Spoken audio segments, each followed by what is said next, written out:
Assalamualaikum warahmatullahi wabarakatuh. Untuk anakku semuanya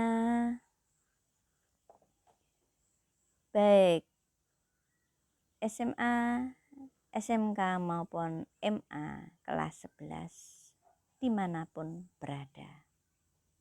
Alhamdulillah wa syukurillah bahwa pada hari ini kita bisa bertemu kembali dengan sehat walafiat sehingga bisa mengikuti PJJ Mapel PPKN. Sebelum melanjutkan materi, mari kita berdoa terlebih dahulu. Berdoa dipersilahkan. Berdoa selesai. Untuk anakku, sehat semua toh? Nah, untuk kali ini materi yang kita sampaikan yaitu di bidang pengetahuan KD 3.19.2, menganalisis strategi dalam mengatasi berbagai ancaman di bidang IPOLEK Sosbud Hankam dalam membangun integrasi nasional. I ideologi, pol politik, ekonomi, sosbud sosial budaya, Hankam pertahanan dan keamanan. Materi pokoknya yaitu strategi dalam berbagai ancaman terhadap IPOLEK Sosbud Hankam dalam membangun integrasi nasional. Nah, pada kali ini setelah selesai pembelajaran, Ibu menyampaikan agar kalian bisa: 1. Menjelaskan cara mengatasi ancaman di bidang ideologi. 2. Menyebutkan 2 langkah dalam menghadapi ancaman politik. 3. Menjelaskan cara mengatasi ancaman di bidang ekonomi. 4. Menjelaskan cara mengatasi ancaman di bidang sosial budaya. Yang kelima, menjelaskan cara mengatasi ancaman di bidang pertahanan dan keamanan. Nah, tentunya kalian sudah mempersiapkan diri dengan pulpen maupun alat tulis yang ada di depan kalian masing-masing. Strategi menurut bahasa Indonesia yaitu pendekatan secara keseluruhan yang berkaitan dengan pelaksanaan gagasan, perencanaan, dan eksekusi sebuah aktivitas dalam kurun waktu. Yuk, kita mulai materi intinya ya. Strategi mengatasi ancaman di bidang ideologi.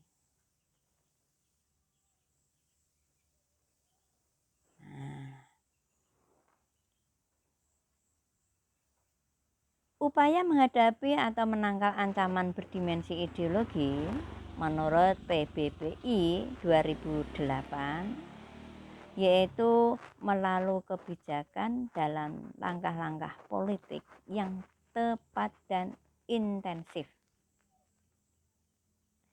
untuk mencegah meluasnya pengaruh ideologi lain terhadap ideologi Pancasila. Nah, hal ini ditempatkan dalam rangka apa? Yaitu upaya bela negara.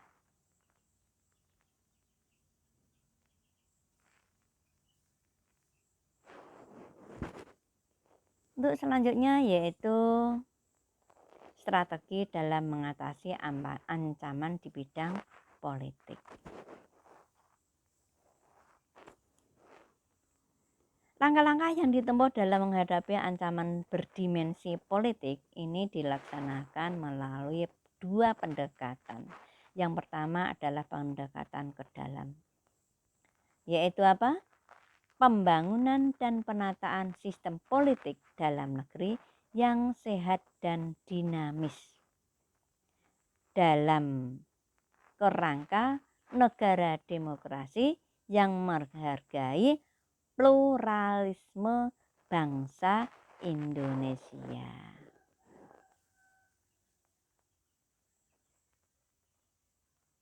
Sekali lagi, yang melalui pendekatan ke dalam yaitu pembangunan dan penataan sistem politik dalam negeri yang sehat dan dinamis dalam kerangka negara demokrasi yang menghargai pluralisme bangsa Indonesia.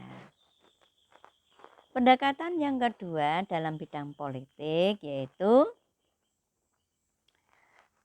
keluar, yang diarahkan untuk mendinamisasikan strategi dan upaya diplomatik melalui peningkatan peran instrumen politik luar negeri dalam rangka membangun kerjasama dan saling percaya dengan negara-negara lain.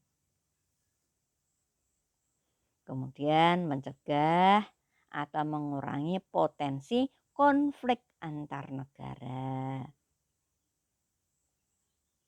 Tentunya dimulai dari tataran internal, regional, supraregional, hingga global. Itu anakku. Kemudian yang ketiga yaitu strategi mengatasi ancaman di bidang ekonomi. Sistem dan upaya pertahanan negara yang ditempuh dalam pembangunan ketahanan di bidang ekonomi melalui penataan sistem ekonomi nasional yang sehat dan berdaya saing. Sasaran pembangunan di bidang ekonomi ini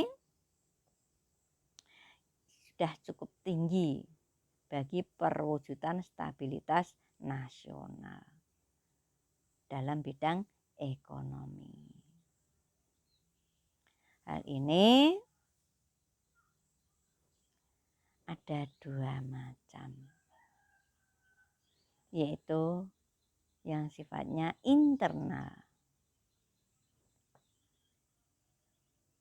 Apa saja? 1. Penciptaan tenaga kerja. 2. Pembangunan infrastruktur. 3. Penciptaan iklim usaha yang kondusif.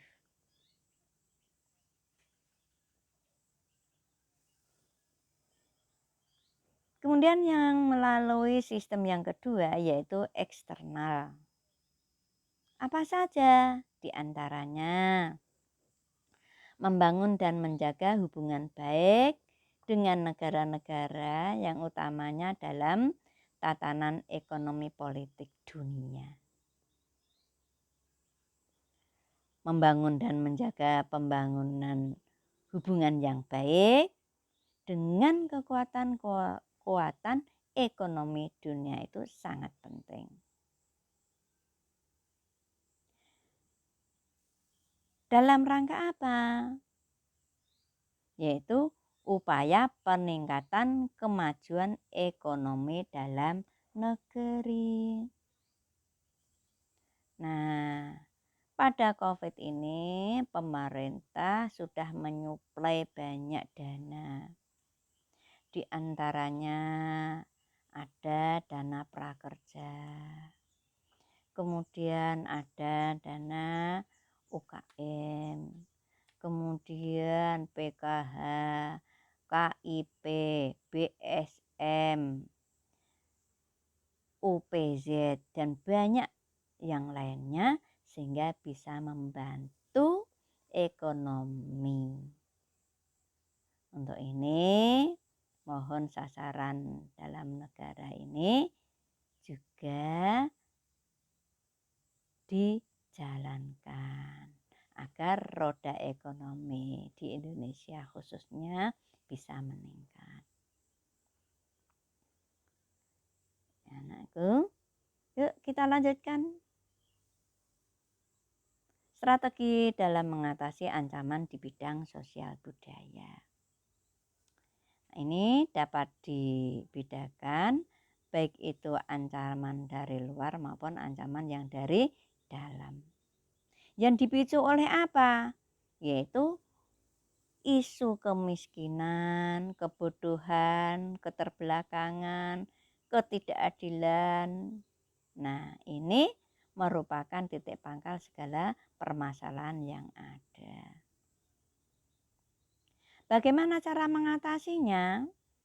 Yaitu menggalakkan program untuk peningkatan rasa kecintaan terhadap budaya Indonesia itu sendiri. Contohnya apa? Yaitu melalui cinta produk Indonesia itu sendiri.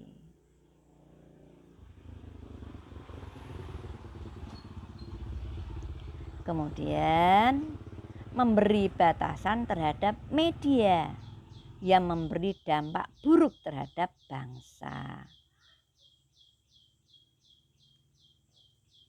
Karena apa? Media ini merupakan saluran yang memudahkan untuk transfer budaya apapun dimanapun secara cepat. Sehingga jika kita tidak hati-hati, maka kita ini mengikuti budaya luar negeri yang tidak sesuai dengan budaya yang ada di Indonesia.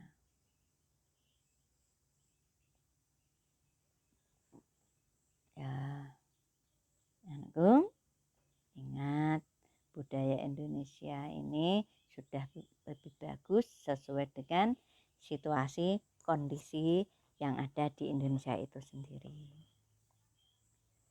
Kita lanjutkan anakku, strategi mengatasi ancaman di bidang pertahanan dan keamanan ya. Nah, apa saja diantaranya dalam mengatasi hal ini? Yaitu 1. Mencegah berkorbannya gencatan senjata. Nah, ini kita hati-hati terutama di daerah-daerah, jangan mudah terprovokasi sehingga menjadi tawuran. Ya. Ujung-ujungnya yang rugi adalah kita sendiri. Kemudian yang kedua, mempermudah upaya diplomasi. Nah, ini menyampaikan haknya boleh, tapi jangan ada unsur kriminal. Diakui oleh Indonesia, terutama melalui Pancasila, sila keempat. Kerakyatan yang dipimpin oleh hikmat kebijaksanaan dalam permusyawaratan perwakilan, yaitu musyawarah untuk mencapai mufakat. Dan Undang-Undang Dasar 1945, yaitu sesuai dengan pasal 28. Yang ketiga yaitu membangkitkan rasa nasionalisme dan patriotisme. Nah, ini cinta negara dengan cara apa? Mengikuti upacara. Kemudian mengikuti kegiatan yang ada di desa, contohnya adalah kerja bakti. Kemudian membantu orang-orang yang kekurangan atau membutuhkan semampunya kita. Nah, ini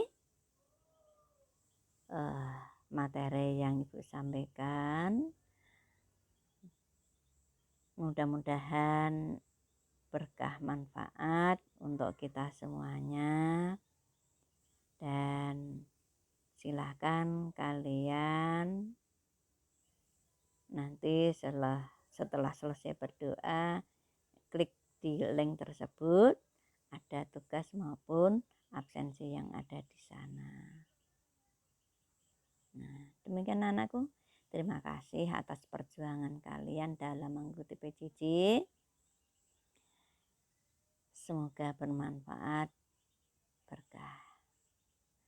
Kita akhiri dengan berdoa sesuai dengan agamanya dan kepercayaan masing-masing.